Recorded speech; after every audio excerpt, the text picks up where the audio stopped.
Ireland Week. What does it mean for us here in Los Angeles?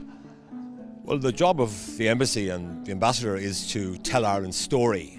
And we tell Ireland's story in many different ways. We talk about our history, our culture, our economy, and so forth. But I think it's also extremely important to talk about modern Ireland. And therefore, I'm delighted to be here promoting Ireland through the medium of our fine bands and performers who are here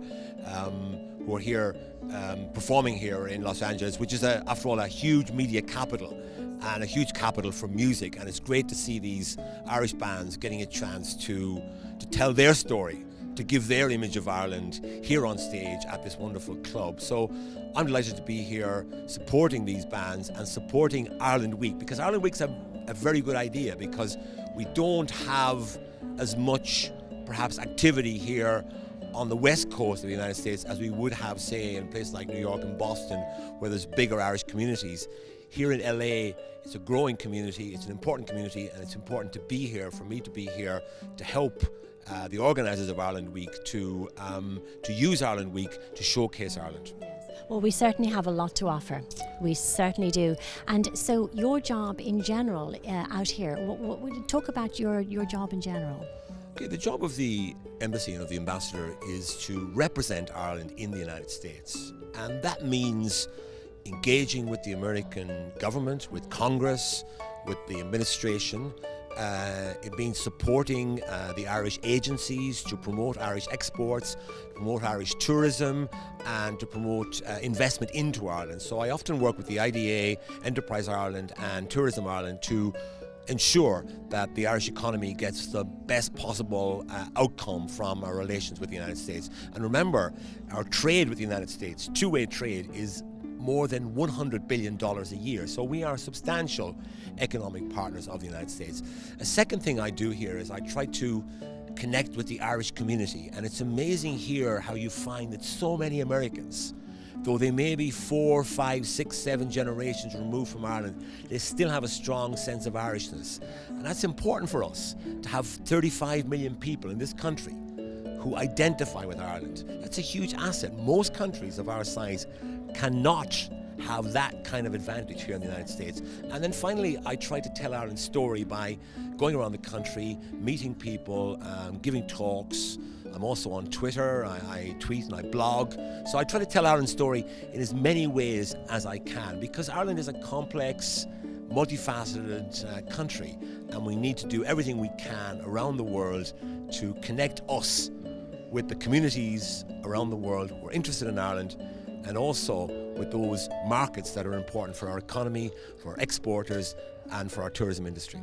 Now, Ireland is doing just as well as it always has. It had a bit of a dip there for a while. What are your thoughts on how the economy has bounced back?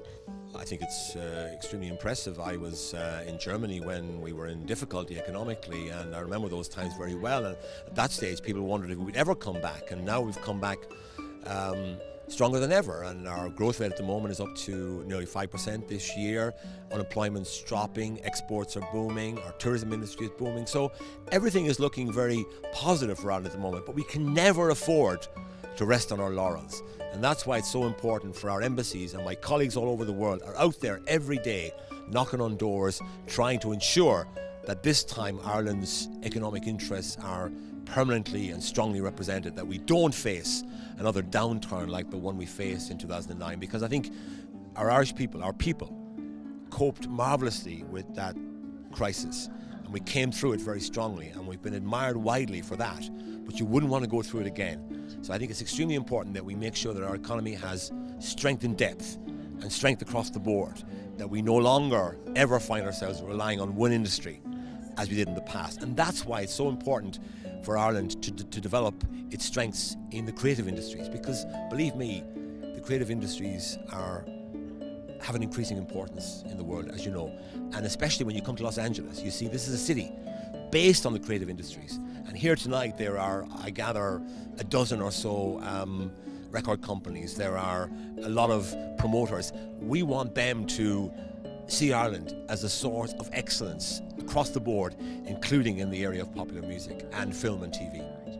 Well, you're going to be here all week, going to all the activities that they're putting on. I mean, there's such an array of things, from business, technology, art, as we say. You are going to be talking on Thursday about Brexit, right?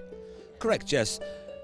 What I like about this conference, or this week, is that it's both entertainment focused, but it also has a political focus and an economic focus. And on Thursday, I'll be taking part in a panel discussion about the implications for Ireland of Britain's decision to leave the European Union, what's called Brexit.